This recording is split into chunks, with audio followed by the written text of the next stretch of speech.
তো আসলে একটা ফৌজদারি মামলার বিষয়ে আমাদের বেসিক কিছু ধারণা দরকার, যে ধারণাগুলো আপনাদের সামনের যে 4 বছর বা যে সময়টা আছে সেই সময়টা আপনাদের প্রয়োজন হবে। কারণ ক্রিমিনাল মামলার ক্ষেত্রে বাংলাদেশের যে লিগ্যাল সিস্টেম, যে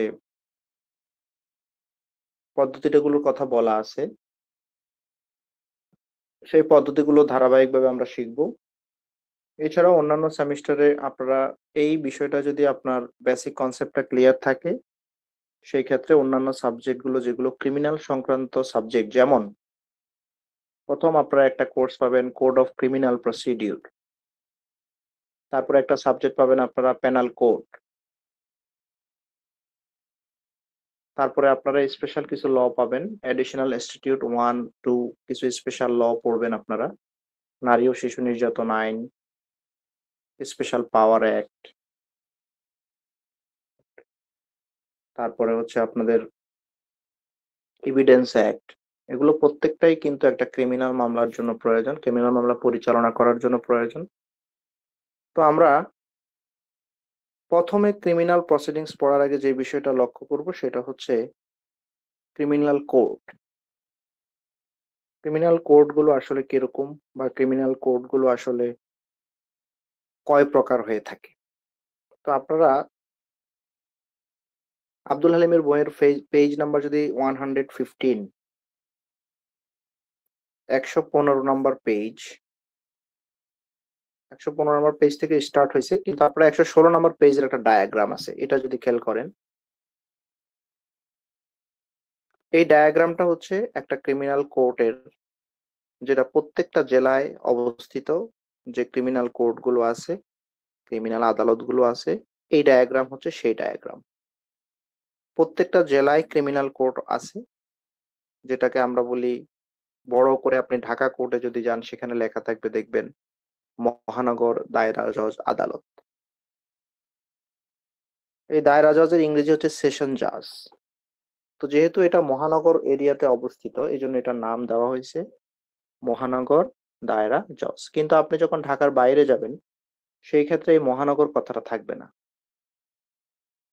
সেই ক্ষেত্রে শুধুমাত্র দেখতে পাবেন দায়রা জজ আদালত, মুন্সিগঞ্জ অথবা কিশোরগঞ্জ অথবা টাঙ্গাইল, এরকম।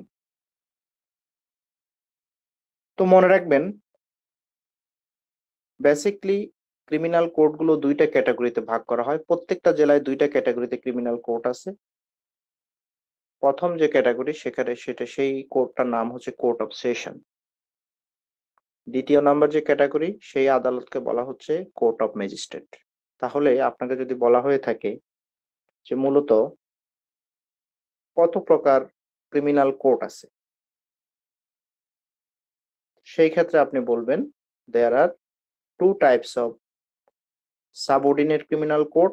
First one is court of session and second one is courts of magistrate. কোথায় বলা আছে এই কথাটা? মনে রাখবেন, আমাদের কোড অফ ক্রিমিনাল প্রসিডিউর 1898 যে আইনটা আছে, ওই আইনের 6 ধারায় মূলত এই দুই ধরনের ক্রিমিনাল কোর্টের কথা বলা আছে। প্রথম যে ধরন হচ্ছে কোর্ট অফ সেশন। এই কোর্ট অফ সেশনে বেসিকলি 3 ধরনের বিচারক বসেন। প্রথম যিনি বিচারক, ওনার নাম হচ্ছে সেশন জাজ।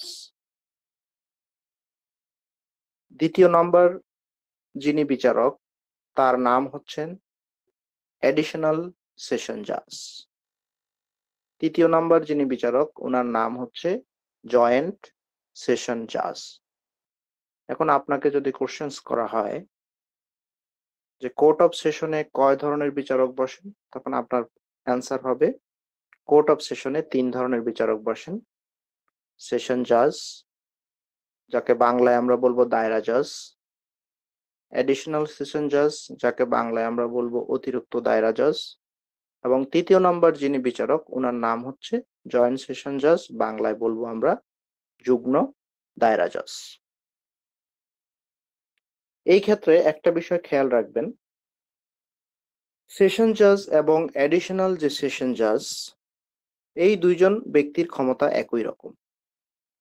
তাহলে কেন এই দুজন ব্যক্তিকে রাখা হলো? কারণ সেশন জজ সাহেব যখন কোনো একটা ওনার আদালতে কোনো মামলা যাবে অথবা ফাইল করা হবে, অ্যাপিল যাবে, তখন সেই ক্ষেত্রে উনি যখন মাত্রাতিরিক্ত হারে উনার মামলা চাপ বেড়ে যাবে, তখন তিনি কিছু মামলা যিনি অতিরিক্ত দায়রা জজ আছেন, অতিরিক্ত সেশন জজ আছেন, উনাকে ট্রান্সফার করে দেন।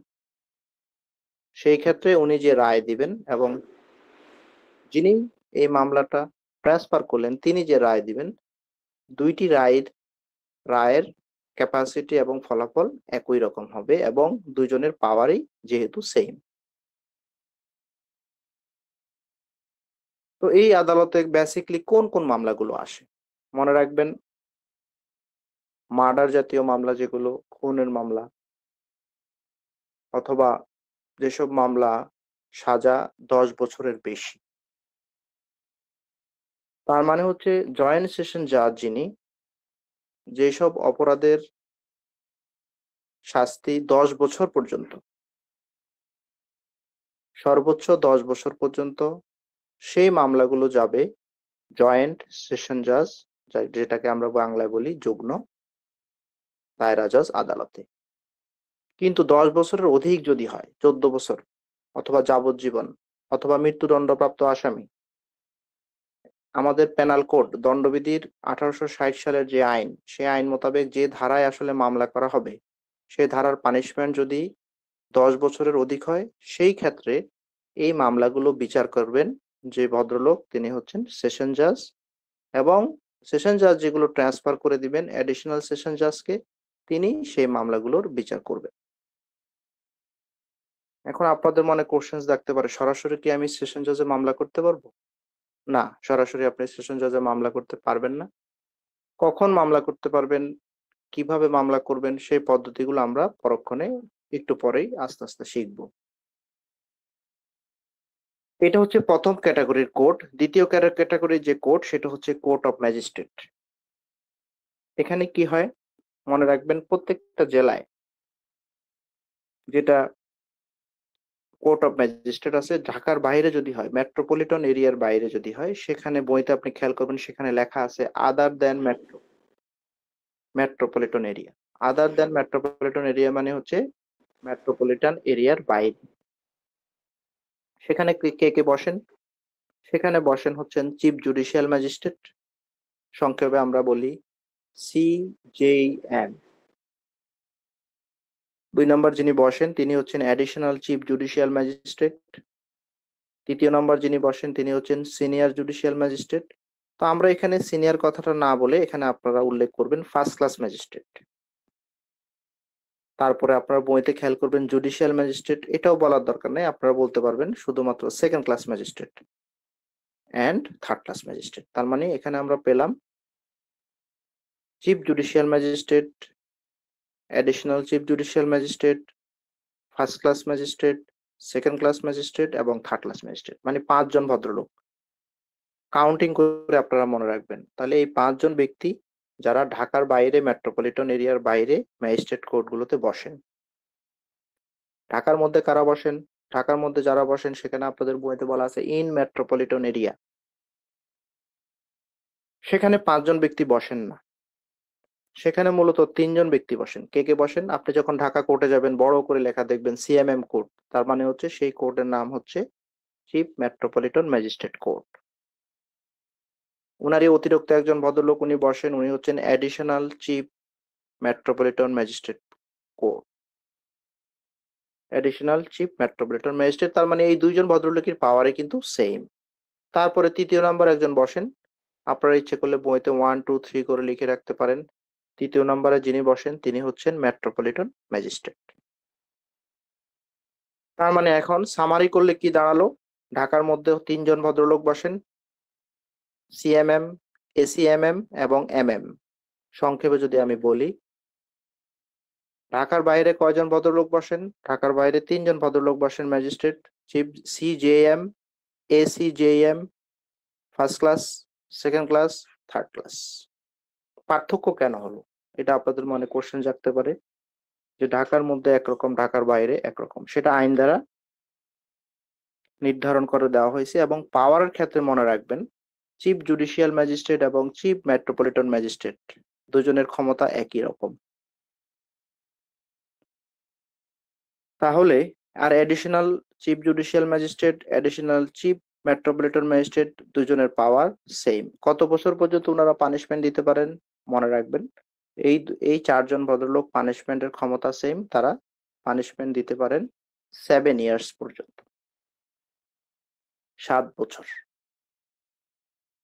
এরপরে নিচের দিকে যদি আমরা খেয়াল করি সেই ক্ষেত্রে আপনারা দেখবেন মেট্রোপলিটন ম্যাজিস্ট্রেট, উনার পাওয়ার হচ্ছে ঢাকার বাইরে যিনি ফার্স্ট ক্লাস ম্যাজিস্ট্রেট হিসেবে কর্মরত আছেন তার ক্ষমতা এবং ঢাকার ভিতরে যিনি মেট্রোপলিটন ম্যাজিস্ট্রেট নামে পরিচিত দুজনই ফার্স্ট ক্লাস গ্রেডের ম্যাজিস্ট্রেট। তার মানে মেট্রোপলিটন ম্যাজিস্ট্রেট হচ্ছে ফার্স্ট ক্লাস ম্যাজিস্ট্রেট এর যিনি পানিশমেন্ট দিতে পারেন সেই গ্রেডের ম্যাজিস্ট্রেট, এবং ঢাকার মধ্যে কোনো প্রকার সেকেন্ড ক্লাস এবং থার্ড ক্লাস ম্যাজিস্ট্রেট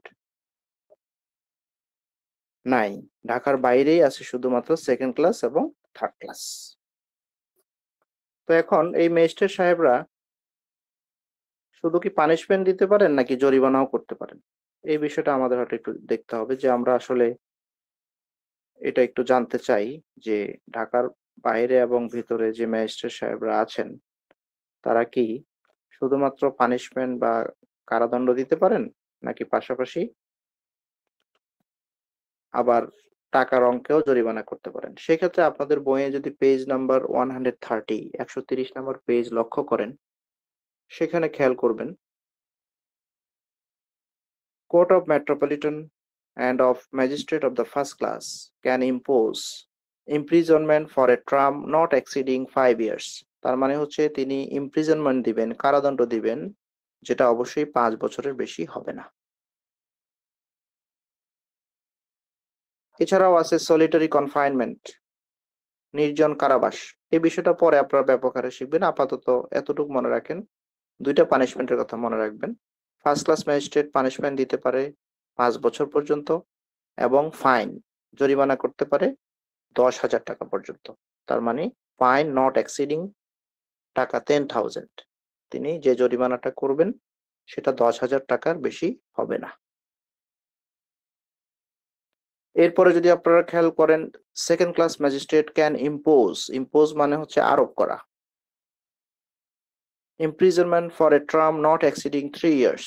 তার মানে তিনি যে কারাদণ্ড দিবেন সেটা অবশ্যই 3 বছরের অধিক হবে না। তার মানে উনার পানিশমেন্ট দেওয়ার ক্ষমতা 3 বছর পর্যন্ত। পাশাপাশি উনি সলিটারি কনফাইনমেন্টও দিতে পারেন। ছোট্ট করে বলে রাখি, সলিটারি কনফাইনমেন্ট হচ্ছে নির্জন কারাবাস। এই কারাবাসে সাধারণত তাদেরকেই দেওয়া হয় যারা দাগী আসামি এবং যারা অনেকটা অভ্যাসগত অপরাধী, ওদেরকে একা একা রাখা হয়। তার মানে ওদের আশেপাশে কেউ থাকে না, এই জন্য এটার নাম হয়েছে নির্জন কারাবাস। ওই সেলে উনি একমাত্র থাকবেন। এটা হচ্ছে পানিশমেন্টের ধরন বুঝে। পানিশমেন্ট যদি আপনার অপরাধের ধরন বুঝে তাকে যদি কোর্ট মনে করে যে তাকে সলিটারি কনফাইনমেন্ট দিবে, তখন নির্দিষ্ট একটা সময়ে তাকে সলিটারি কনফাইনমেন্ট দেওয়ার কোর্ট আদেশ দিতে পারেন। তারপরে সেকেন্ড ক্লাস ম্যাজিস্ট্রেট টাকার অঙ্কে জরিমানা করবেন, ফাইন করবেন 5,000 টাকা, যেটা 5,000 টাকার বেশি হবে না। ফাইন নট এক্সিডিং 5,000 টাকা। Consequently, Court of Magistrate of the third class can impose, third class magistrate আপনাকে জরিমানা করতে পারবে 2,000 টাকা, নট এক্সিডিং টাকা 2,000, 2,000 টাকার বেশি হবে না, মানে হচ্ছে 2,000 টাকা পর্যন্ত আপনাকে ফাইন করতে পারবেন। পাশাপাশি 2 বছরের বেশি কারাদণ্ড আপনাকে দিতে পারবে না। That means imprisonment for a term not exceeding 2 years. তার মানে কারাদণ্ডের পরিমাণ 2 বছরের বেশি হবে না। তো এই বিষয়গুলো পরীক্ষার জন্য আপনাদের খুবই ইম্পর্টেন্ট, ভালো করে পড়বেন। এটা হচ্ছে বেসিক স্ট্রাকচার। এখন আপনাকে যদি কোশ্চেন্স করা হয় যে কত প্রকার ক্রিমিনাল কোর্ট আছে সেই কোর্টগুলোর নাম লিখেন এবং ম্যাজিস্ট্রেট কোর্ট এবং কোর্ট অফ সেশনের যারা বিচারক তারা পানিশমেন্ট দিতে পারেন কত বছর পর্যন্ত, তখন আপনারা সুন্দর করে এই বিষয়গুলো লিখবেন।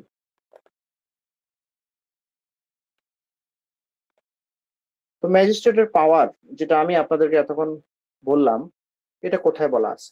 মনে রাখবেন, আমাদের একটা আইন যেটা কোড অফ ক্রিমিনাল প্রসিডিউর, এটাকে বলা হচ্ছে ফৌজদারি কার্যবিধি, এটা হচ্ছে মাস্টার অফ ল। তার মানে হচ্ছে আপনাকে অবশ্যই ক্রিমিনাল প্র্যাকটিস যদি আপনি করতে চান, এই আইনটা খুব ভালো করে একবার নখদর্পণে রাখতে হবে। এই আইনের সেকশন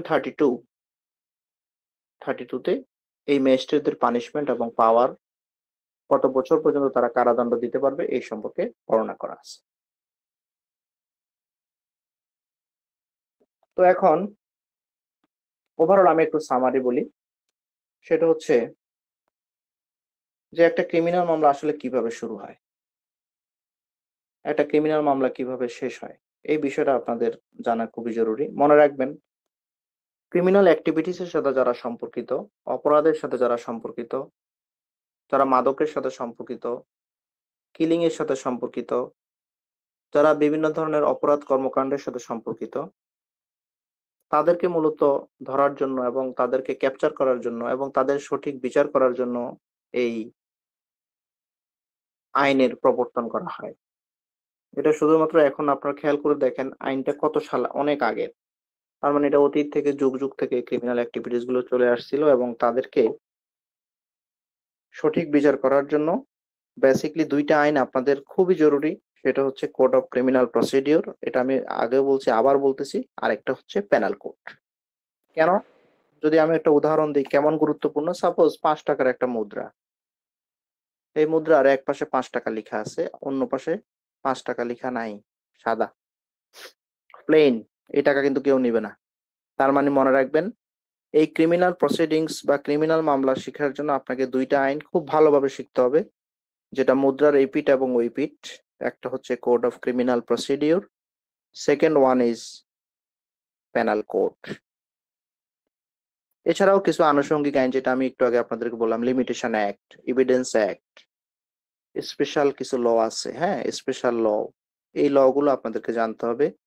ফ্যামিলি কোর্টের কিছু কেস আছে, ক্রিমিনাল কেস, এই বিষয়গুলো আপনাদেরকে যখন জানবেন, তখন আপনি মূলত ক্রিমিনাল প্রসিডিং সম্বন্ধে এবং ক্রিমিনাল মামলা করতে স্বয়ংসম্পূর্ণ হবেন। এরপরে যেটা পরীক্ষার জন্য আপনাদের খুবই জরুরি এবং বাস্তবের জন্য, সেটা হচ্ছে প্রি প্রসিডিংস স্টেজ। আপনারা যদি পেজ নাম্বার 162 খেয়াল করেন, সেই ক্ষেত্রে আপনারা কতগুলো পয়েন্টস পাবেন। প্রি প্রসিডিংস স্টেজ বলতে আসলে কি জিনিসকে বোঝানো হচ্ছে? বেসিকলি পেজ নাম্বারটা আবার বলবেন। 162, 162 নাম্বার পেজ। সেখানে একটু খেয়াল করে লক্ষ্য করে দেখবেন যে প্রি প্রসিডিংস হচ্ছে ইনিশিয়াল স্টেজ। ইনিশিয়াল মানে হচ্ছে প্রাথমিক স্তর। কেন এটাকে প্রাথমিক স্তর বলা হচ্ছে? কারণ এই প্রাথমিক স্তরে কোনো একজন অপরাধী অপরাধ করেছে কিনা, মনে রাখবেন, কোনো একজন ব্যক্তিকে পুলিশ অথবা র্যাব অথবা ডিবি তাকে ধরা মানেই কিন্তু সে অপরাধী না, যতক্ষণ পর্যন্ত না ওই ব্যক্তিকে বিচারে দোষী সাব্যস্ত করা হচ্ছে। এমনও অনেক সময় হয় যে দেখা গেল কোনো একটা ব্যক্তিকে লোয়ার কোর্ট বা জাজ কোর্ট থেকে কোর্ট অফ সেশন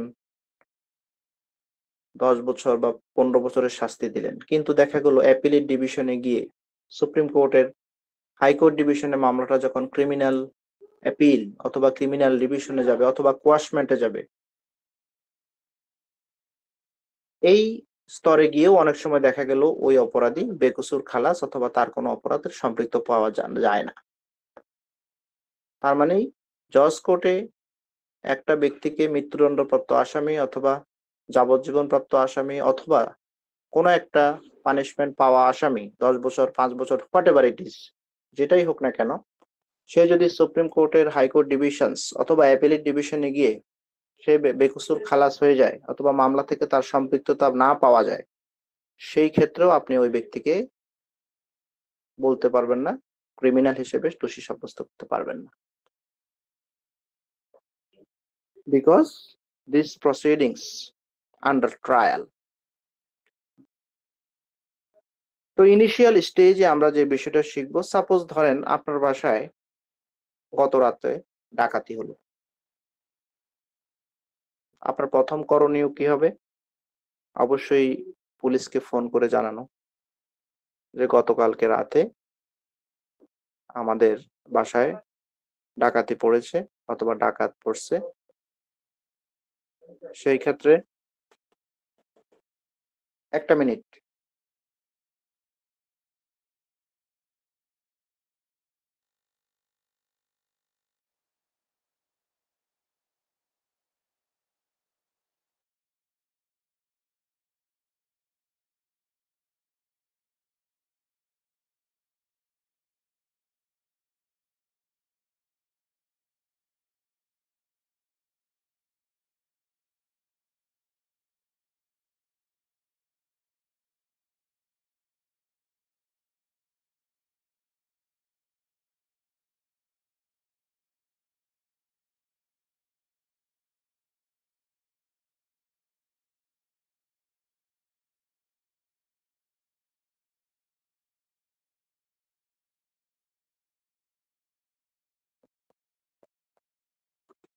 তো যা বলতেছিলাম সেটা হচ্ছে এরকম, সাপোজ আপনার বাসায়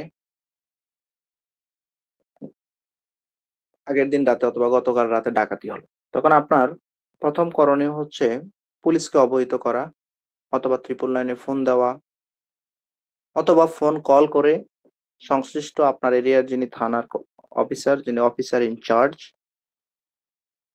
ভারপ্রাপ্ত কর্মকর্তা যাকে বলা হয়, তাকে ফোন করে জানানো অথবা ডিউটিরত যে কর্মকর্তা তাদেরকে জানানো আল্টিমেটলি যে আপনার বাসায় এই জাতীয় একটা ঘটনা ঘটছে। তো মনে রাখবেন, যখন কোনো একটা মামলা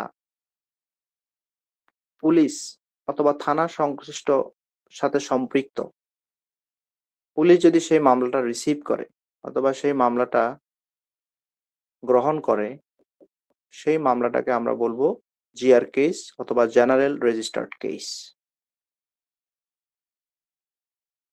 কোনো কারণে পুলিশ যখন সেই মামলাটা রিসিভ যদি না করেন অথবা সেই মামলাটা গ্রহণ করতে অপারগতা প্রকাশ করেন, সেই ক্ষেত্রে সংশ্লিষ্ট থানাকে অবহিত করার পর অথবা জিডি আকারে সেটাকে নোট ডাউন করার পর এই মামলাটাকেই আমরা সাধারণত কোর্টে করতে পারি। সেই কোর্টে যে মামলাটা করব সেই মামলাটাকে যে নেচার, সেই মামলার নেচারকে আমরা বলি সিআর কেস অথবা কমপ্লেইন্ট রেজিস্টার্ড কেস। আবার বলতেছি, পুলিশ সংক্রান্ত বা থানা সংক্রান্ত যখন কোনো মামলা থানায় রিসিভ করা হয়, সেই মামলাকে বলা হচ্ছে জেনারেল রেজিস্টার্ড বা জিআর কেস। কোনো কারণে পুলিশ যদি সে মামলা করতে অপারগতা স্বীকার করে অথবা অপারগ হয় অথবা না করে কোনো কারণে, থানায় গিয়ে সে মামলাটা করতে আপনি ব্যর্থ হন, সেই ক্ষেত্রে আপনাকে কোর্টে গিয়ে সেই মামলাটা করতে হবে। সেই মামলাটাকে বলা হচ্ছে সিআর কেস, ইংরেজিতে আমরা বলি কমপ্লেইন্ট রেজিস্টার্ড কেস।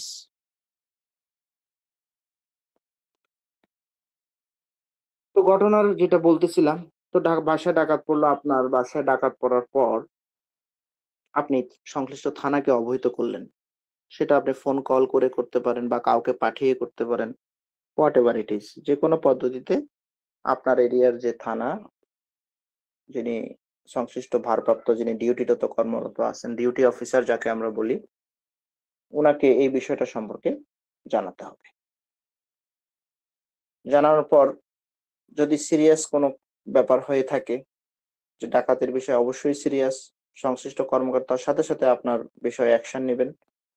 সে আপনার বাসায় আসবেন, এসে পরিস্থিতি পর্যবেক্ষণ করবেন এবং পর্যবেক্ষণ করে আপনাকে বলবেন আপনি থানায় আসেন।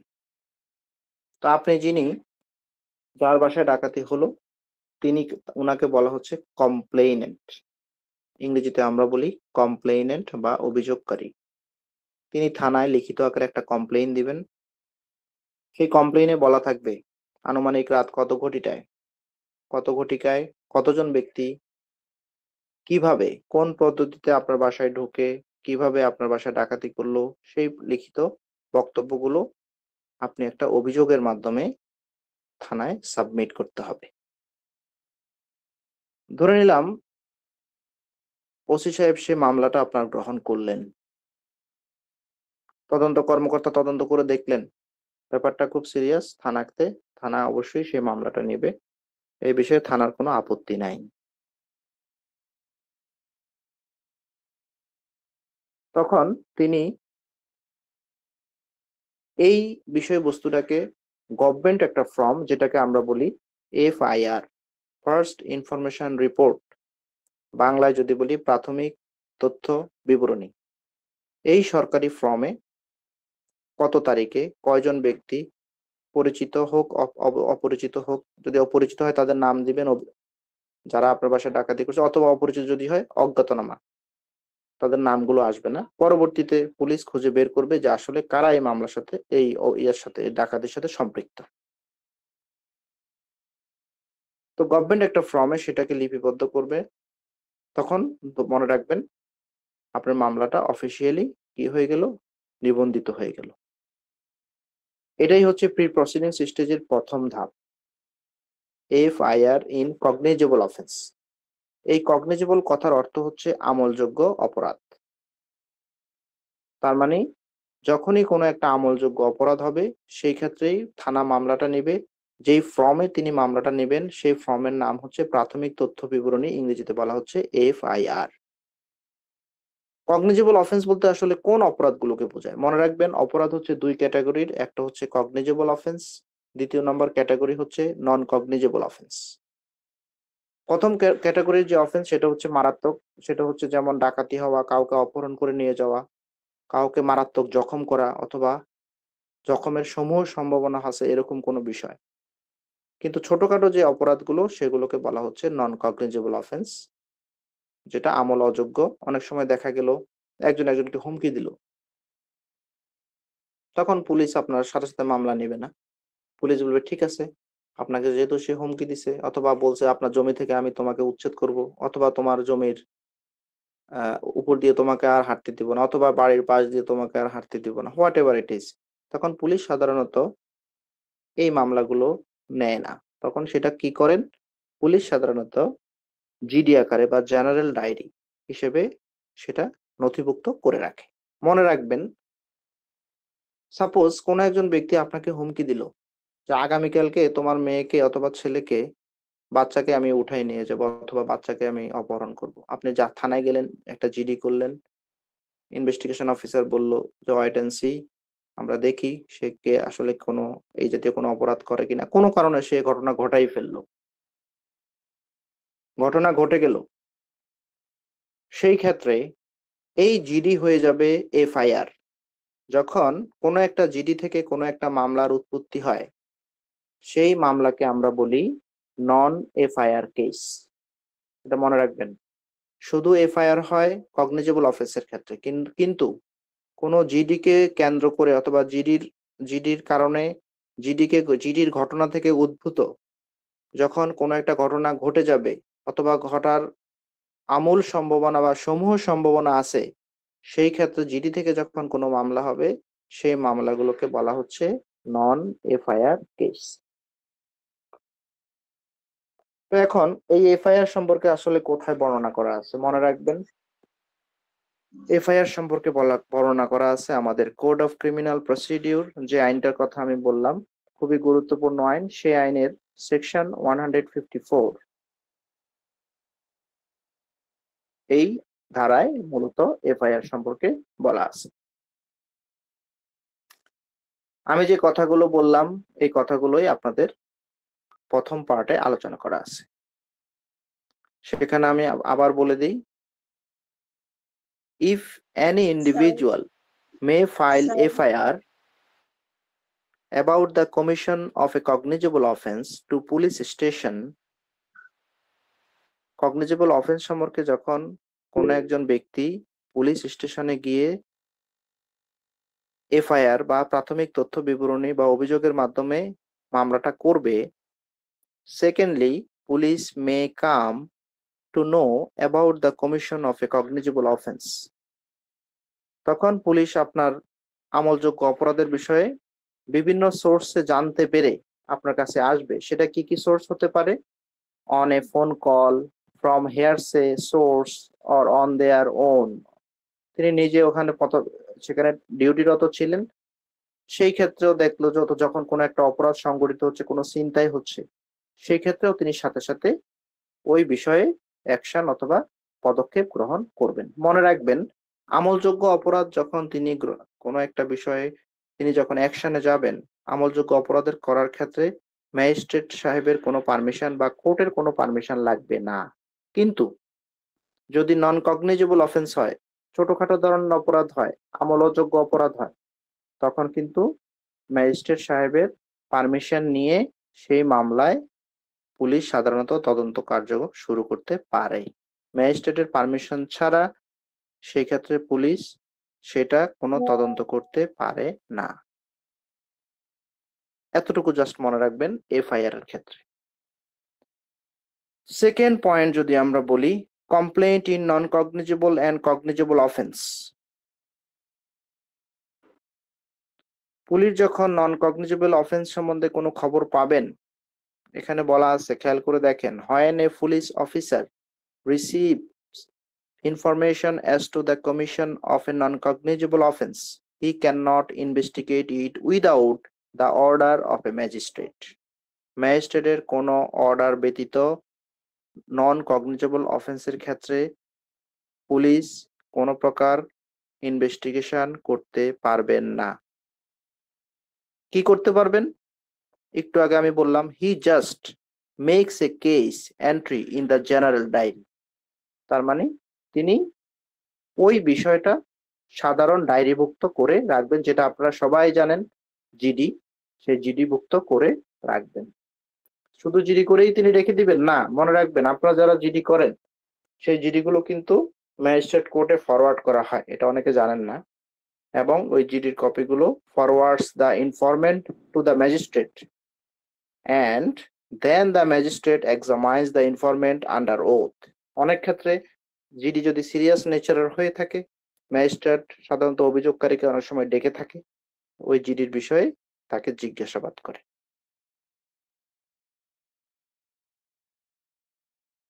এখন আপনি কি নন কগনিজেবল অফেন্সের বেলায় সরাসরি কোর্টে গিয়ে মামলা করতে পারবেন? তখন মনে রাখবেন, কোর্টে যখন আপনি পুলিশ, এখন এটা আমি পুলিশের ঘটনা বললাম, পুলিশ ওই মামলাটা নিল না, জিডিও করলো না, আপনি সরাসরি কোর্টে চলে গেলেন। আপনার পরিচিত বড় ভাই আছে, পরিচিত সিনিয়র আছে, ক্লাসমেট আছে, অথবা টিচার আছে, যারও হাত ধরে আপনি কোর্টে চলে গেলেন যে আমাকে এরকম একটা বিষয়ে হুমকি দেওয়া হচ্ছে, অথবা এই বিষয়ে অকারেন্স হওয়ার সমূহ সম্ভাবনা আছে।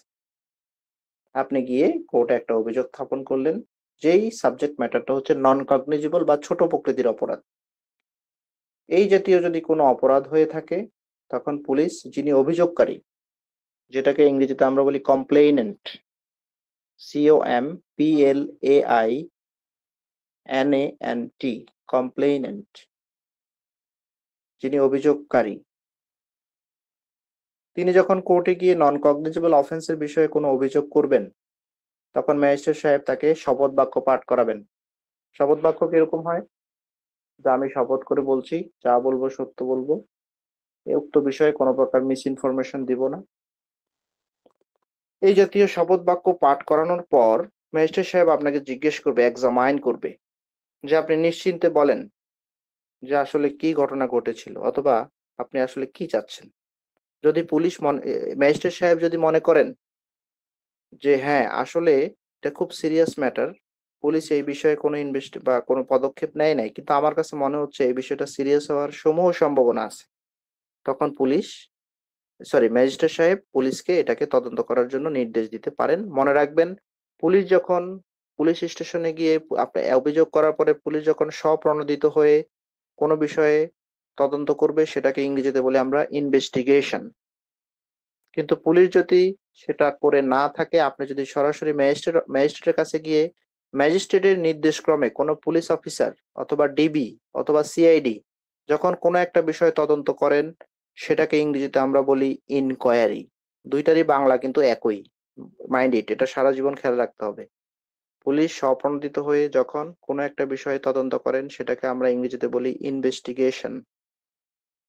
কিন্তু পুলিশ যদি সেটা করে না করে, আপনি ম্যাজিস্ট্রেট কোর্টে গিয়ে যখন মামলাটা করবেন, ম্যাজিস্ট্রেটের আদেশক্রমে যখন পুলিশ অথবা অন্য কোনো আইন প্রয়োগকারী সংস্থা কোনো বিষয়ে তদন্ত করবেন, কোর্ট কর্তৃক নির্দেশ মোতাবেক সেটাকে ইংরেজিতে আমরা বলি ইনকোয়ারি।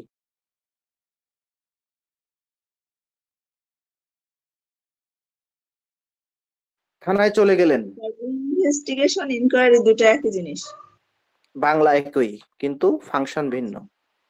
একটা একটা একটা পুলিশ করে, আর একটা হচ্ছে ম্যাজিস্ট্রেট কর্তৃক নির্দেশিত হয়ে সেটা পুলিশ করে থাকে অথবা যে কোনো আইন প্রয়োগকারী সংস্থা করে থাকে। আর তো এখন যেটা কোনো কারণে ইনকোয়ারি আমি আবার রিপিট করবো, আপনি শুনেন। তারপরে হচ্ছে খেয়াল করে দেখেন, মনে রাখবেন, পুলিশ যদি ম্যাজিস্ট্রেট সাহেব এই মামলাটাকে আমলে নিয়ে নেয়, আমলে নেওয়ার পরেই তো আপনার সেই ইনকোয়ারির বিষয়টা আসবে। ইনকোয়ারির বাংলা হচ্ছে তদন্ত করা। ম্যাজিস্ট্রেট যখন কোনো বিষয়ে তদন্ত করবেন কারো মাধ্যমে, সেটাকে বলা হচ্ছে ইংরেজিতে ইনকোয়ারি। আবার বলে দিলাম, কিন্তু থানায় যখন মামলা করে পুলিশ অফিসার যখন ইনভেস্টিগেশন বা আইও যখন কোনো বিষয়ে তদন্ত করবেন, সেটাকে ইংরেজিতে ইনকোয়ারি বলা হয় না, সেটাকে ইংরেজিতে বলা হচ্ছে ইনভেস্টিগেশন। ক্লিয়ার?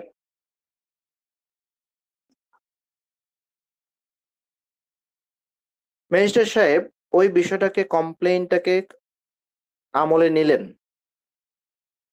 মনে রাখবেন, ম্যাজিস্ট্রেট যখন কোনো একটা বিষয়ে কেসটাকে আমলে নিয়ে থাকে, তখন সেই কেসটাকে আর জিআর কেস হবে না, সেই কেসটাকে আমরা বলে থাকি সিআর কেস বা কমপ্লেইন রেজিস্টার্ড কেস। তাহলে দুইটা পার্টি এখানে আলোচনা করবেন। সেকেন্ড পার্টে complaint in non cognizable and cognizable offence. কমপ্লেইনটা যখন আপনি পুলিশের কাছে করবেন তখন সিনারিওটা কোন দিকে যাবে, আবার কমপ্লেইনটা যখন আপনি ম্যাজিস্ট্রেট কোর্টে করবেন সেটার সিনারিওটা কোন দিকে যাচ্ছে। এই দুইটা কনসিকুয়েন্সই আপনি এই পয়েন্টে খেয়াল রাখবেন। পুলিশ এখন তদন্ত, ডাকাতি হওয়ার বিষয়ে তদন্ত শুরু করলো। মনে রাখবেন, পুলিশ স্টেশন থেকে যখন কোনো একটা কেস স্টার্ট হয়, সেখানে পুলিশ স্টেশন একটা নাম্বার পড়ে, সেটাকে বলে পুলিশ স্টেশন কেস নাম্বার। সেই পুলিশ স্টেশন কেসটা নাম্বার, এই কেসটা যখন কোর্টে জিআর শাখায়, আপনারা যখন কোর্টে যাবেন সেখানে আপনাদেরকে ভিজিটে দেখানো হবে, জিআর শাখায় যখন ওই কেসটা ফরওয়ার্ড করা হয়, তখন যে নাম্বারটা পড়ে সেই নাম্বারটাকে বলা হচ্ছে জিআর কেস নাম্বার।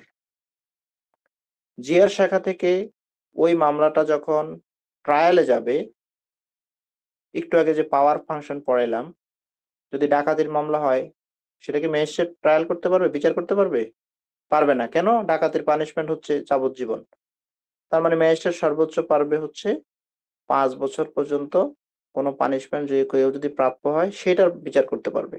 তখন মামলাটা চলে যাবে অবশ্যই কোর্ট অফ সেশনে। তখন সেখানে একটা নাম্বার পড়বে CS number, court of session number. মনে রাখবেন, জিআর কেসে 3টা নাম্বার পড়ে, যেহেতু এটা পুলিশ স্টেশন থেকে শুরু হয়।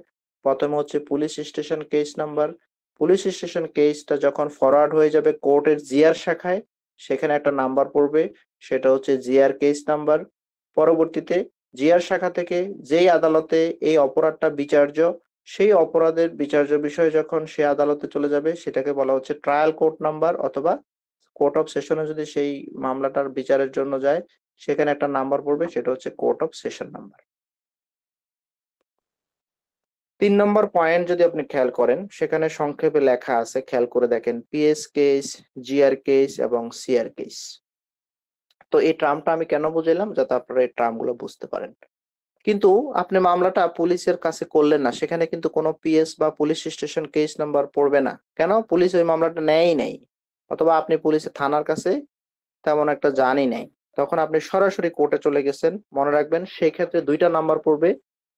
যেই ম্যাজিস্ট্রেটের কাছে আপনি কমপ্লেইনটা করছেন, যিনি আমলযোগ্য অপরাধটা আমলে নিছে, সেটাকে আমরা বলি আমলযোগ্য ম্যাজিস্ট্রেট, যিনি সাধারণত আমলি আদালত বলে থাকি। ম্যাজিস্ট্রেটরা সেই অপরাধগুলো আমলে নিয়ে থাকে। আমলে যিনি নিলেন, মনে রাখবেন যিনি এই জিনিসটা আমলে নিলেন তিনি কিন্তু সেটার বিচার করবেন না। সাপোজ আপনি কোনো একটা ডাক্তারখানায় গেলেন, প্রথমে আপনাকে ডায়াগনোসিস করা হলো, ডায়াগনোসিস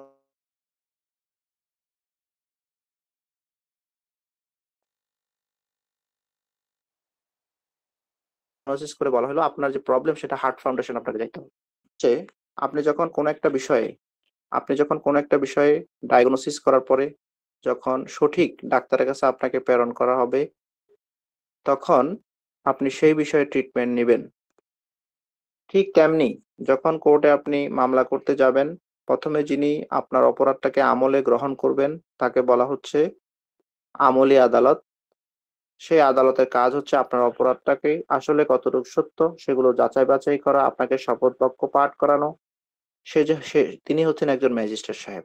তিনি কি করেন, এটা আমলে গ্রহণ করার পরে পরবর্তীতে ইনভেস্টিগেশনের জন্য দিতে পারেন।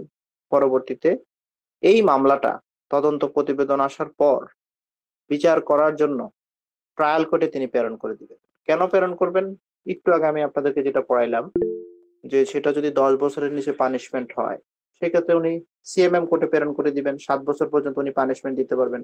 কিন্তু অপরাধটার নেচার হচ্ছে মৃত্যুদণ্ড, তখন কি তিনি সিএমএম কোর্ট অথবা জয়েন্ট সেশন কোর্টে পাঠাবেন না, তখন তিনি মামলাটা বিচারের জন্য পাঠাই দিবেন কোর্ট অফ সেশনে। কেন? কোর্ট অফ সেশন হচ্ছে সবার বড়, সেখানে উনি উনি সাধারণত বড় বড় মামলাগুলো দেখেন। কোন কোন মামলাগুলো দেখেন? যেগুলো মৃত্যুদণ্ডপ্রাপ্ত আসামি অথবা যাবজ্জীবনপ্রাপ্ত আসামি, যেগুলোর শাস্তি হবে 15 বছর, 20 বছর, 30 বছর।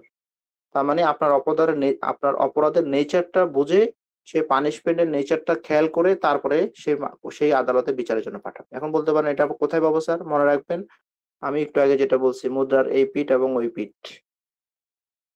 আরেক পিঠ যেটা, সেখানে বলা হচ্ছে পেনাল কোড 1860 সালের যে আইন দণ্ডবিধি, সেখানে প্রত্যেকটা অপরাধের সংজ্ঞা ডেফিনেশন বলা আছে এবং পাশাপাশি প্রত্যেকটা অপরাধের পানিশমেন্ট সম্পর্কে বলা আছে। মনে রাখবেন কোর্টে যখন কোনো মামলা হয় অথবা থানায় যখন কোনো মামলা হয় সেই ক্ষেত্রে পানিশমেন্টের ধারায় মামলা হয়। যেমন চুরির ডেফিনেশন দেওয়া আছে একটা ধারায়, সেই ডেফিনেশন তা আমাদের দরকার নেই, ডেফিনেশনটা আপনাদের জানার জন্য দরকার। কিন্তু মামলা যখন হবে সেই মামলাটা হবে পানিশমেন্ট যে সেকশনে দেওয়া আছে সেই সেকশনে। যেমন ধরেন মৃত্যুদণ্ডপ্রাপ্ত আসামি, কালপাবল হোমিসাইড এবং মার্ডার, এটার ডেফিনেশন বলা আছে section according to penal code section 300, কিন্তু এটার পানিশমেন্ট সম্পর্কে বলা আছে section according to penal code 1860 section 302, 302 ধারায়। তাহলে মামলা কোন ধারায় হবে? 300 ধারায় হবে না 302 ধারায় হবে? 302 ধারায় মামলাটা হবে। 302 তার মানে হচ্ছে, এখন সামারি করে যদি আমি আপনাদেরকে বলি যে 3 নম্বর পয়েন্টের সামারি হচ্ছে, যখন কোনো একটা জিআর কেস হবে সেক্ষেত্রে 3টা নাম্বার পড়বে। প্রথম নাম্বারটা হচ্ছে পিএস কেস নাম্বার, দ্বিতীয় নাম্বারটা হচ্ছে জিআর কেস নাম্বার এবং তৃতীয় নাম্বারটা হচ্ছে ট্রায়াল কোর্ট নাম্বার, যে আদালতে সেটা বিচার হবে। কিন্তু যেই মামলা আপনি সরাসরি কোর্টে গিয়ে করলেন সেখানে 2টা নাম্বার পড়বে, একটা হচ্ছে সিআর কেস নাম্বার এবং দ্বিতীয় নাম্বার যে নাম্বারটা সেটা হচ্ছে কোর্ট অফ সেশন বা ট্রায়াল কোর্ট নাম্বার। তার মানে জিআর কেসে, পুলিশের কেসে আমরা 3টা মামলা নাম্বার পাবো এবং সরাসরি আদালতের কেসে আমরা 2টা নাম্বার পাবো। আমরা এতটুকু পর্যন্ত ক্লিয়ার? Yes, sir. মোটামুটি ক্লিয়ার। আমি বুঝতে পারছি এত সহজে ক্লিয়ার হবেন না, এটা সহজে ক্লিয়ার হওয়ার বিষয়ও না। আপনারা আমার রেকর্ডিংটা ভালো করে মনোযোগ সহকারে লাইট বন্ধ করে, দরজা বন্ধ করে তারপর শুনবেন, আবার বারবার শুনবেন, তাহলে ক্লিয়ার হবে। এছাড়া ক্লিয়ার হবে না। তবে আমার সব মেসেজ কিন্তু আমার এই কথার মধ্যে আছে এবং আপনার বইতেও আছে, সব জায়গায় আছে, বাস্তব জীবনেও পাবেন। তো এখন আমরা পুলিশ স্টেশনে একটা পিএস কেস নাম্বার পেয়ে গেলাম। প্রথমে আমরা বললাম যখন থানায় আমরা এফআইআর করে ফেললাম। এফআইআরটা কি? আপনি থানায় অভিযোগনামার মাধ্যমে লিখিত একটা অভিযোগ দাখিল করলেন।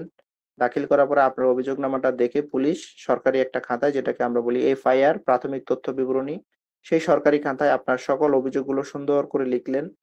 কারা কারা অভিযুক্ত আপনি সন্দেহ করছেন, কয়টায় এই ঘটনা ঘটছে, কারা কারা আসামি হওয়ার সমূহ সম্ভাবনা আছে, কোন কোন ধারায় আপনি মামলাটা দিচ্ছেন, এগুলো পুলিশ সব ঠিকঠাক করে পুলিশ স্টেশনে একটা নাম্বার দিবে, সেটা হচ্ছে পুলিশ স্টেশন কেস নাম্বার। তার মানে হচ্ছে আমরা যদি মোটা দাগে বলি, almost every criminal case except complaint cases starts with a police station case number. তার মানে সাধারণ মানুষ আমরা যেটা করি, পুলিশ স্টেশনে দিয়ে আমরা কেসটা শুরু করি। কোর্টে আমরা সাধারণত সহজে যেতে চাই না। সাধারণত প্রত্যেকটা case, criminal case, complain case ছাড়া, কমপ্লেন কোনটা, সিআর কেস ছাড়া বাকি যে বিষয়টা আসে সেটা আমরা পুলিশ স্টেশন কেস দিয়েই শুরু করি। তারপরে যখন পুলিশ স্টেশনে এফআইআর হয়ে গেল, প্রাথমিক তথ্য বিবরণীতে আপনি সকল অপরাধের যে আপনি যে অভিযোগটা করলেন সেটা যখন লিখিত হয়ে যাবে, সেই কপিটা কোথায় পাঠিয়ে দেওয়া হবে? একটু আগে আমি বললাম, উইদাউট এনি ডিলে, মনে রাখবেন 24 আওয়ার্স এর মধ্যে অবশ্যই ম্যাজিস্ট্রেট কোর্টে পাঠিয়ে দিতে হবে। তার মানে পুলিশের কাজ কি? পুলিশের কাজ হচ্ছে আপনার অভিযোগটা শোনা, পুলিশের কাজ হচ্ছে সেই মোতাবেক সেটাকে লিপিবদ্ধ করা, সে যদি কগনিজেবল অফেন্স হয় সাথে সাথে সেটাকে অপরাধটাকে তদন্তে নেমে পড়া অথবা সেই অপরাধটাকে ঠেকানো। পাশাপাশি এই যে ঘটনাগুলো ঘটলো, এই বিষয়টাকে অবশ্যই কোর্টের যিনি দায়িত্বপ্রাপ্ত ম্যাজিস্ট্রেট, আপনি কোর্টে যখন যাবেন দেখতে পাবেন প্রত্যেকটা এরিয়ার আলাদা আলাদা দায়িত্বপ্রাপ্ত জিআর শাখায় দায়িত্বরত ব্যক্তি আছেন। মিরপুর, বাড্ডা, রামপুরা প্রত্যেকটা আলাদা আলাদা আছে। তার মানে ওদের কাজ হচ্ছে ওই সংশ্লিষ্ট জিআর সেকশনে আপনার যে এই প্রাথমিক তথ্য বিবরণীর যে কপি সেগুলোকে পাঠিয়ে দাও। কে যাবে? কোর্ট অফিসার যাবে। কোর্ট অফিসার গিয়ে ম্যাজিস্ট্রেটকে ওই বিষয়টা সম্পর্কে জানাবে। ম্যাজিস্ট্রেট আপনার কপিটা পেল, তখন তিনি একটা নাম্বার ফেলবেন। দ্যাট মিনস যখন ম্যাজিস্ট্রেট কোর্ট থানা থেকে এফআইআর এর যে কপিটা সেটা পেল, তখন a number is put against the case and this number is called GR case number. ব্র্যাকেটে আমরা যদি বলি জেনারেল রেজিস্টার্ড কেস নাম্বার। তার মানে থানা থেকে প্রথম যে নাম্বারটা পড়লো সেটা হচ্ছে পুলিশ স্টেশন কেস নাম্বার। সেটা যখন ফরওয়ার্ড হয়ে আপনার ম্যাজিস্ট্রেট কোর্টে গেল, তখন ম্যাজিস্ট্রেট সাহেব একটা নাম্বার ফেলবেন, সেই নাম্বারটাকে বলা হচ্ছে জিআর কেস নাম্বার। যদি ইলাবোরেটলি আমি বলি, সেই নাম্বারটা হচ্ছে জেনারেল রেজিস্টার্ড কেস নাম্বার।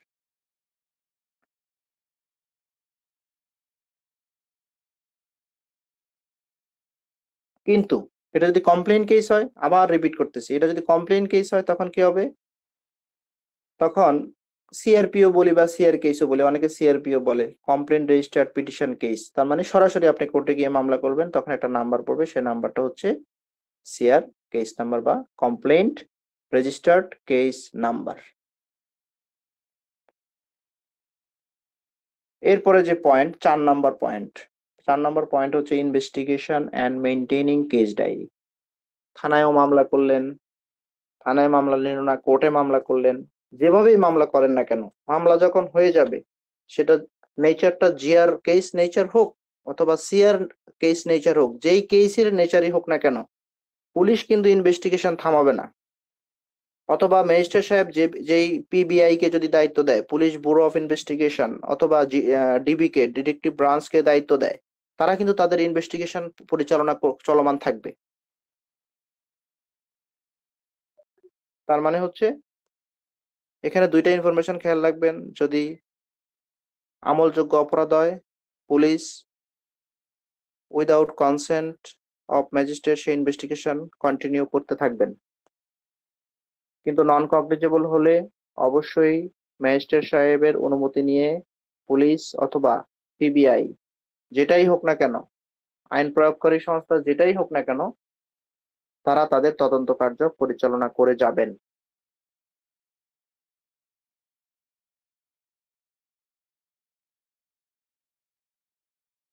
এটাই ইংরেজিতে এখানে বলা হচ্ছে, খেয়াল করে দেখেন, if the offence is a cognizable one, the police May investigation the same without any order of A magistrate.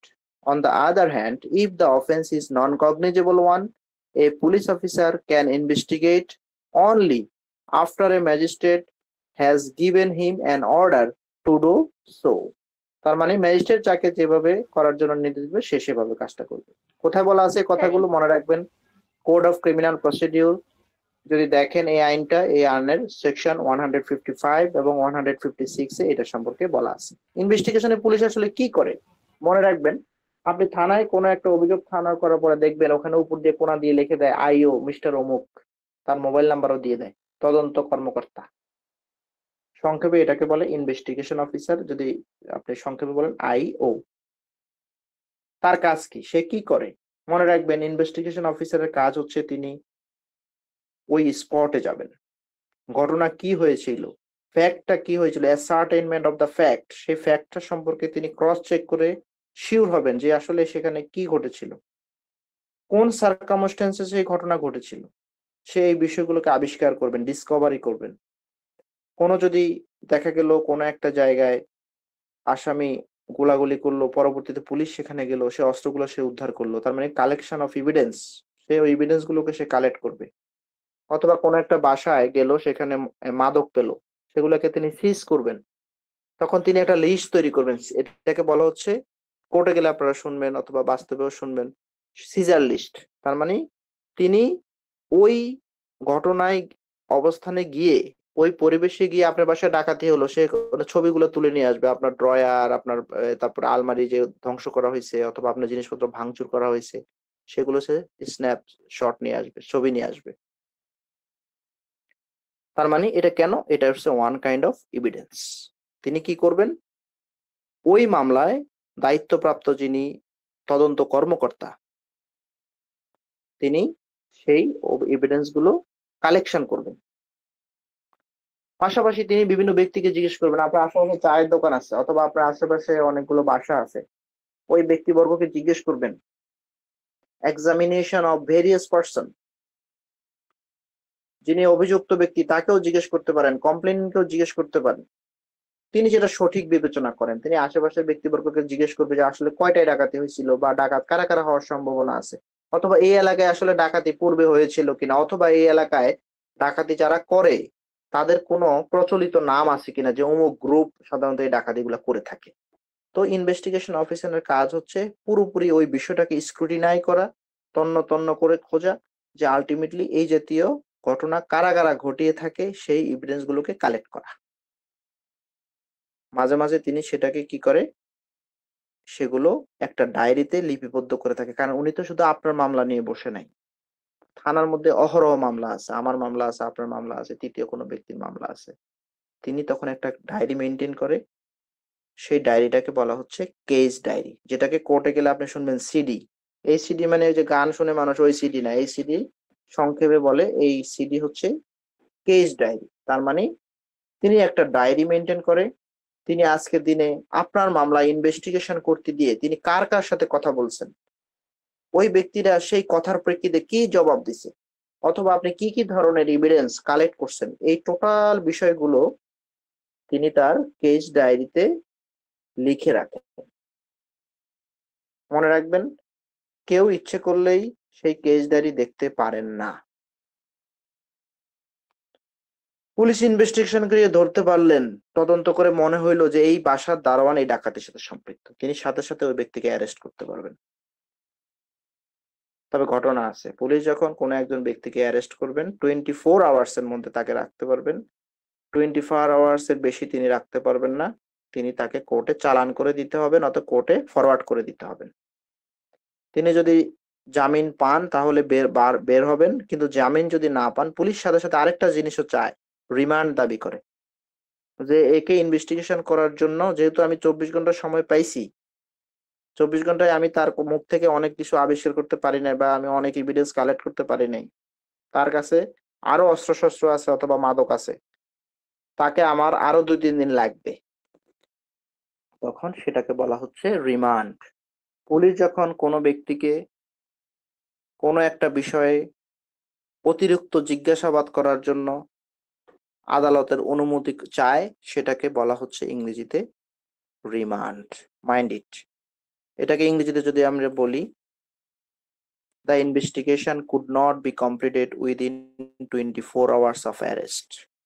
The police officer must produce the arrested person before a magistrate and may seek police remand for the arrested person for more interrogation. তাকে অধিকতর জিজ্ঞাসা করার জন্য ম্যাজিস্ট্রেটের কাছে তিনি কি চাইতে পারেন? রিমান্ড চাইতে পারেন। তো এই রিমান্ড চাওয়ার পাশাপাশি আসামি পক্ষের আইনজীবী যাকে ধরে নিয়ে যাওয়া হয়েছে তিনি সাধারণত জামিন চান, বেইল চান। এখন বেইল কি দিবে? মনে রাখবেন, যদি কগনিজেবল অফেন্স হয় অথবা জামিন অযোগ্য অপরাধ তিনি করে থাকেন, কোন একজন ব্যক্তিকে মার্ডার করেছেন, মার্ডারের নাম তার এখানে চলে আসে, তো কখনোই পুলিশ ম্যাজিস্ট্রেট সাহেব তাকে জামিন দিবেন না। যদি জামিন যোগ্য অপরাধ হয়, বেইলেবল অফেন্স হয়, শুধুমাত্র তখনই ম্যাজিস্ট্রেট সাহেব ওই ব্যক্তিকে জামিন দিবেন। তাহলে জামিন না দিলে কোথায় পাঠাবেন? শ্রীগড়ে পাঠিয়ে দিবেন। শ্রীগড় কোথায়? শ্রীগড় হচ্ছে সেন্ট্রাল কেন্দ্রীয় কারাগার অথবা কাশিমপুর, দুইটা কারাগার আছে বাংলাদেশে বড় বড়, মনে রাখবেন। কেন্দ্রীয় কারাগার আর একটা হচ্ছে কাশিমপুর। সুযোগ থাকলে এইসব কারাগার ভিজিট করাবো। ওকে, পুলিশের ইনভেস্টিগেশন শেষ, বুঝে ফেলছে যে কে কে ঘটনা ঘটাইছে, কারা কারা এটার সাথে সম্পৃক্ত। সেটা পিবিআই হতে পারে, তদন্ত কর্মকর্তা ম্যাজিস্ট্রেট সাহেব যাকে দায়িত্ব দিবেন, অথবা পুলিশ যদি দায়িত্ব নেয়, যেই হোক তদন্ত কর্মকর্তা যিনি থাকবেন, আইও, অবশ্যই একটা রিপোর্ট দিবেন। মনে রাখবেন, পুলিশ দুই ধরনের রিপোর্ট দিতে পারে, একটা হচ্ছে ফাইনাল রিপোর্ট, আর একটা হচ্ছে চার্জশিট। মনে রাখবেন, ফাইনাল রিপোর্ট দেওয়া মানে হচ্ছে ওই ব্যক্তিটা কোনো অপরাধের সাথে সম্পৃক্ত না, একসাথে 10 জনে ধরে নিয়ে গেছে সন্দেহ বশবর্তী হয়, পরে পুলিশ ইনভেস্টিগেশন করে দেখলো যে আলটিমেটলি এই লোকটা নিরীহ একজন ব্যক্তি, অথবা একজন ছাত্র, অথবা একজন গৃহিণী, হোয়াট এভার ইট ইজ।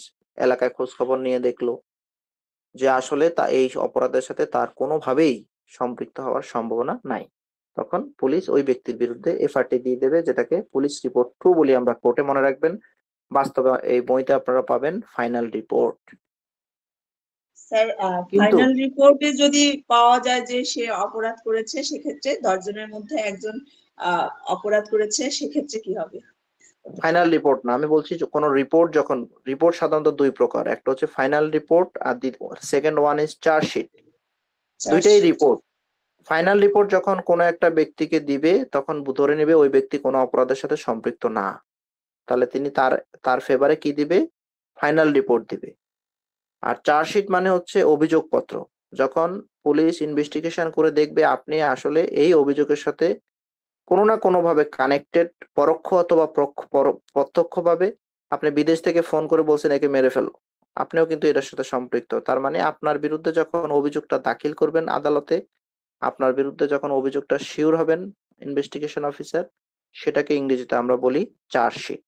তার মানে কোনো একটা ব্যক্তির বিরুদ্ধে চার্জশিট দেওয়া মানে হচ্ছে তাকে অভিযুক্ত করা, আর কোনো একটা ব্যক্তির বিরুদ্ধে ফাইনাল রিপোর্ট দেওয়া মানে হচ্ছে সেটাকে বেকসুর খালাস, অথবা ওই ব্যক্তিকে ফাইনাল রিপোর্টের মাধ্যমে ওই দায় থেকে মুক্ত দেওয়া। সেটা কে দিল? পুলিশ দিল। মনে রাখবেন, পুলিশ যখন কোনো একটা বিষয়ে ফাইনাল রিপোর্ট দিবে অথবা চার্জশিট দিবে, অ্যাকর্ডিং টু সেকশন 173 নম্বর ধারায়, কোড অফ ক্রিমিনাল প্রসিডিউর, এই আইনের 173 নম্বর ধারায় মোতাবেক যখন পুলিশ কোনো একটা ব্যক্তির বিরুদ্ধে চার্জশিট দিবে অথবা কোনো ব্যক্তির পক্ষে ফাইনাল রিপোর্ট দিবে, সেটা ম্যাজিস্ট্রেট সাহেব গ্রহণ করতে বাধ্য নয়। ম্যাজিস্ট্রেট সাহেব যদি মনে করে যে না, আমার কাছে মনে হচ্ছে পুলিশ কোনো না কোনো ভাবে কনভিন্স হয়ে ওই ব্যক্তিকে ছেড়ে দিচ্ছে, তখন পুলিশ ওই ব্যক্তির বিষয়ে অন্য কোনো তদন্ত কর্মকর্তাকে ইনভেস্টিগেশন করার জন্য পুনরায় নির্দেশ দিতে পারে, যেটাকে আমরা ইংরেজিতে বলি ফার্দার ইনভেস্টিগেশন বা অধিকতর তদন্ত। সংক্ষেপে যদি ইংরেজিতে আমরা বলি, if final report is given, it means that no case of the offense has been made out of the investigation. In that case, as such, the accused should be released from the custody or discharged from the bail bond. On the other hand, পক্ষান্তরে, if charge sheet is given, this means that there is a recommendation for prosecution the offender. The charge sheet or final report, as the case may be, shall be forwarded to the magistrate empowered to take cognizance of the offense. তার মানে হচ্ছে সহজ কথা মনে রাখবেন, final report দেওয়া মানে হচ্ছে ওই ব্যক্তি কি হয়ে যাবে, ওই অপরাধ থেকে সে ডিসচার্জ হয়ে গেল, মুক্ত হয়ে গেল। সে যদি কাস্টডিতে থাকে, কারাগারে থাকে, সেক্ষেত্রেও সে রিলিজ হয়ে যাবে। কিন্তু কোন ব্যক্তির বিরুদ্ধে চার্জশিট দেওয়া মানে হচ্ছে ওই ব্যক্তিকে অভিযুক্ত করা। তার মানে পুলিশ রিকমেন্ডেশন করতেছে যে হ্যাঁ, আমি ইনভেস্টিগেশন করে তদন্ত করে আমি খুঁজে পাইছি তার এই অপরাধের সাথে প্রত্যক্ষ এবং পরোক্ষভাবে সম্পৃক্ত থাকার সমূহ সম্ভাবনা রয়েছে। Am I clear?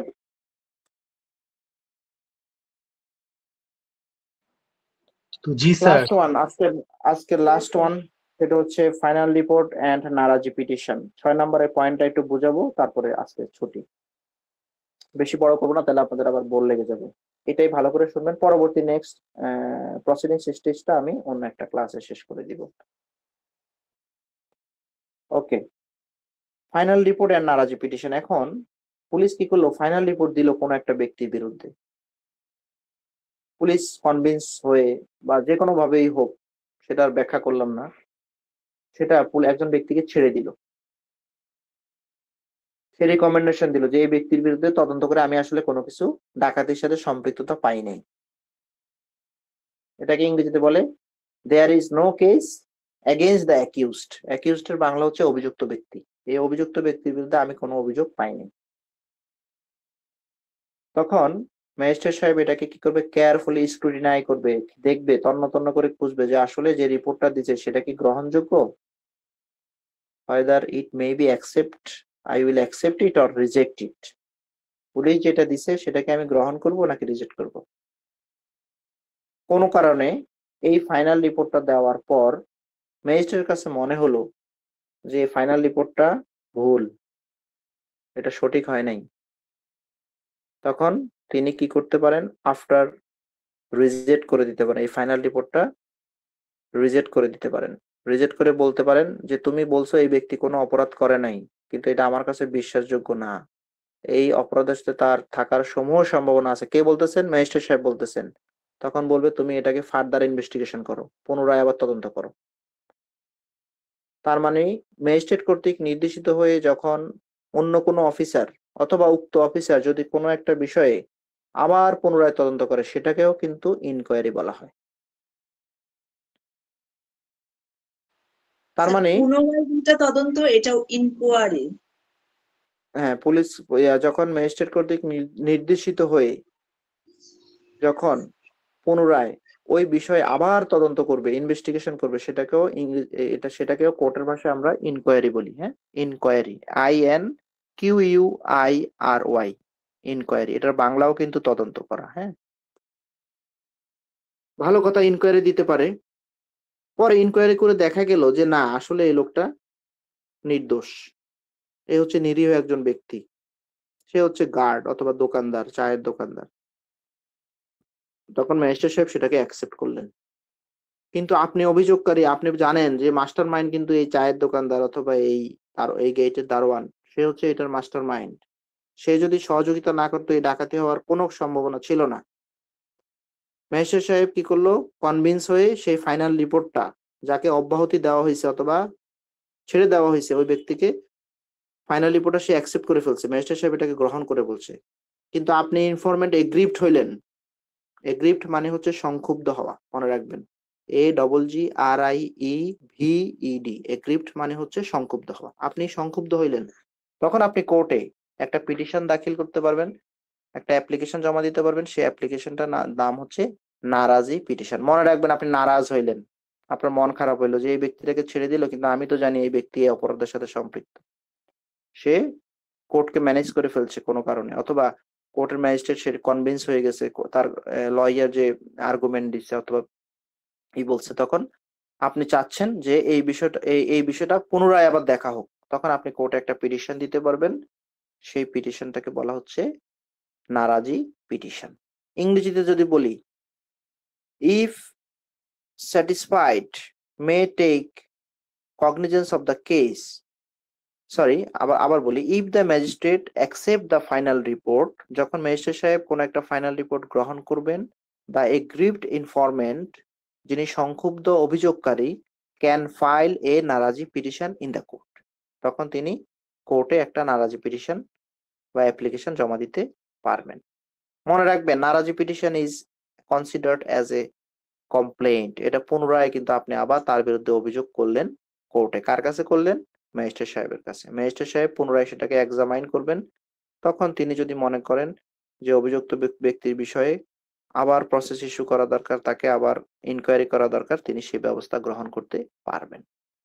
তাহলে নারাজি পিটিশন সাধারণত কে দিয়ে থাকেন? যদি আপনাকে কোশ্চেন্স করি, মনে রাখবেন নারাজি পিটিশন দিয়ে থাকেন যিনি অভিযোগকারী, তিনি পুনরায় নারাজি পিটিশন দিবেন। কেন দিবেন? আপনি জানেন এই লোকটা অপরাধী, কিন্তু তাকে ফাইনাল রিপোর্টের মাধ্যমে পুলিশ ছেড়ে দিছে অথবা ম্যাজিস্ট্রেট সাহেব সেটাকে অ্যাকসেপ্ট করে ফেলছে। তখন আপনি ওই ব্যক্তির বিরুদ্ধে আদালতে নারাজি পিটিশন দাখিল করতে পারবেন। তো আশা করি আজকে আর অনেক বেশি পড়াবো না, তাহলে আপনাদের আবার হয়ে যাবে। স্যার একটা কোশ্চেন ছিল, আপনারা মূলত এতটুকু 5BLD 24 এটা আমি কি একটু বোঝায়? সামারি করে এবার জাস্ট 2 মিনিটে বলে দিই। সেটা হচ্ছে আপনারা যে বিষয়টা পড়বেন সেটা হচ্ছে প্রথমে খেয়াল করবেন যে আমাদের প্রত্যেকটা জেলায় 2 ধরনের আদালত আছে, একটা হচ্ছে কোর্ট অফ সেশন আর একটা হচ্ছে কোর্ট অফ ম্যাজিস্ট্রেট। ওই নামগুলো সুন্দর করে পড়ে ফেলবেন যে ঢাকার মধ্যে কোন কোন ম্যাজিস্ট্রেট সাহেবরা বসেন, ঢাকার বাইরে কোন কোন ম্যাজিস্ট্রেট সাহেবরা বসেন। এই দুইটা জিনিস স্পষ্ট করে পড়ে ফেলবেন। পানিশমেন্টের বিষয়টা, কোন ম্যাজিস্ট্রেটকে কতটুকু পানিশমেন্ট দেওয়ার ক্ষমতা দেওয়া হয়েছে সেটা সুন্দর করে পড়ে ফেলবেন। পড়ার পরে তারপরে দুইটা বিষয় খেয়াল করবেন। একটা হচ্ছে মামলা 2 জায়গায় হয়, থানায়। থানার মামলাকে আমরা জিআর কেস বলি। আর যখন থানায় মামলা না নেয়, কোর্টে গিয়ে সরাসরি আপনি যখন মামলা করবেন সেই মামলাটাকে আমরা বলি সিআর কেস। তো থানায় যখন মামলা করবেন 3টা নাম্বার পড়ে। একটা হচ্ছে PS, police station case number. তারপরে কোর্টে যখন মামলাটা পুলিশ পাঠায় দেয় বিচার করার জন্য, সেখানে একটা জিআর শাখা আছে, সেখানে একটা নাম্বার পড়ে, সেটা হচ্ছে জিআর কেস নাম্বার। সেই জিআর শাখায় তো আর বিচার করতে পারবে না। জিআর শাখা কি করবে? যে আদালতে সেটা বিচার করতে পারবে সে আদালতে সেটাকে পাঠিয়ে দিবে, সেটাকে বলে ট্রায়াল কোর্ট নাম্বার বা ট্রায়াল কোর্ট নাম্বার। এই 3টা নাম্বার পড়ে সাধারণত পুলিশি মামলার ক্ষেত্রে। আর যখন পুলিশ মামলা না নিয়ে আপনি সরাসরি কোর্টে গিয়ে মামলা করবেন, সেখানে 2টা নাম্বার পড়বে, একটা হচ্ছে সিআর কেস নাম্বার আর দ্বিতীয় নাম্বার হচ্ছে ট্রায়াল কোর্ট নাম্বার। তাহলে জিআর কেসে এখন যদি আপনাকে কোশ্চেন করি কয়টা নাম্বার পড়বে বলতে স্যার পারবেন? 2টা। 3টা নাম্বার, 3টা নাম্বার পড়বে। ইয়েস। আর তো সিআর CR কেসে পড়বে কয়টা নাম্বার? সিআর সিআরে কেসে 2টা। 2টা নাম্বার পড়বে। আপাতত এতটুকু বুঝেন। তারপরে ফাইনাল রিপোর্ট কি জিনিস সেটাও বলে দিছি। ফাইনাল রিপোর্ট হচ্ছে আপনার বিরুদ্ধে যখন কোনো অভিযোগ পাওয়া যাবে না, পুলিশ ফাইনাল রিপোর্ট দিয়ে আপনাকে ছেড়ে দিবে, শেষ, কোর্টের মাধ্যমে। আর চার্জশিট দেওয়া মানে হচ্ছে পুলিশ তদন্ত করে আপনার বিরুদ্ধে অপরাধের সত্যতা খুঁজে পাইছে, এটা হচ্ছে চার্জশিট। আর ইনভেস্টিগেশন মানে বুঝতে পারছেন, তদন্ত করবে পুলিশ। এখানে মেইন বেসিক কথা হচ্ছে তদন্ত করবে সাধারণত পুলিশ ম্যাজিস্ট্রেটের অনুমতি ক্রমে। কিন্তু যদি আমলযোগ্য অপরাধ হয়, বড় বড় ধরনের অপরাধ হয়, সেক্ষেত্রে কোনো প্রকার অনুমতির দরকার নেই, সরাসরি ইনভেস্টিগেশন শুরু করতে পারবে। এবং পাশাপাশি পুলিশ যখন ইনভেস্টিগেশন করবে সেখানে তিনি একটা ডায়েরি মেনটেন করবেন। সেই ডায়েরিটাকে বলা হচ্ছে কেস ডায়েরি। আর এখানে 2টা ম্যাটার, একটা হচ্ছে কগনিজেবল অফেন্স, নন কগনিজেবল অফেন্স। আমলযোগ্য অপরাধ, আমলযোগ্য অপরাধ। আমলযোগ্য অপরাধ হচ্ছে বড় ধরনের অপরাধ, আমলযোগ্য অপরাধ হচ্ছে ছোট নেচারের অপরাধ। তারপরে যেটা ফাইনালি খেয়াল করবেন সেটা হচ্ছে পুলিশ থানায় যখন মামলা নেবে সেটাকে আমরা সাধারণত একটা ফর্মে লিপিবদ্ধ করি। সেই ফর্মে পুলিশের একটা ফর্ম আছে, গভর্নমেন্ট একটা ফর্ম, সেই ফর্মটা হচ্ছে এফআইআর বা প্রাথমিক তথ্য বিবরণী। কোন তথ্যগুলো? যে তথ্যগুলো আপনি সাধারণত থানায় গিয়ে লিখিত আকারে কোনো ব্যক্তির বিরুদ্ধে অভিযোগ করছেন, সেটা আপনার একটা অভিযোগপত্র বলি, সেটাকেই সুন্দর করে গভর্নমেন্ট একটা ফর্মে লিপিবদ্ধ করা হয়। সেই ফর্মটা হচ্ছে প্রাথমিক তথ্য বিবরণ।